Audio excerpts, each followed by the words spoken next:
Pour comprendre tout ce que permet cette opération, nous avons pu nous rendre, nous, dans un centre de soins que vous connaissez bien. Un centre aidé par les pièces jaunes, évidemment. Un centre unique en France. Il se trouve à Marseille. C'est très positif. Ça donne de la force, tout simplement. On regarde ensemble ce reportage de Marie-Laure Bonnemain et Séverine Fortin. Et puis on se retrouve évidemment juste après. Allez, c'est parti. Hop. Le phare des sourires porte bien son nom. Ici, où que vous soyez, la bonne humeur est contagieuse. Pourtant, tous ces enfants sont malades ou en voie de guérison. On dirait une maison en fait. Et c'est super beau, la cuisine elle est super.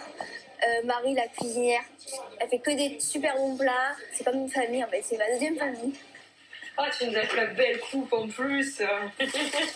C'est un lieu de vie, mais également un centre de soins où les jeunes patients viennent pour un jour ou plusieurs.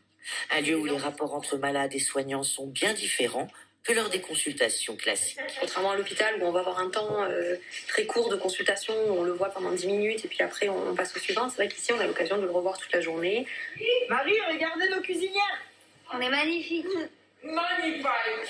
Et entre les soins, les activités s'enchaînent. Jeux de société, cuisine, sport, tout ça en musique. Tout est fait pour que les enfants oublient leur maladie.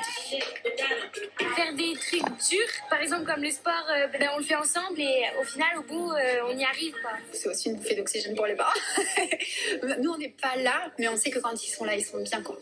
Ils rentrent à la maison et ils ont passé une bonne journée, ils sont contents. Et cerise sur le gâteau, pour les plus grands et ceux qui en ont les capacités physiques, un voyage en Laponie leur est proposé. En forme, tout va bien. Ouais. Là-bas, on est vraiment 11 jours sans électricité, sans chauffage.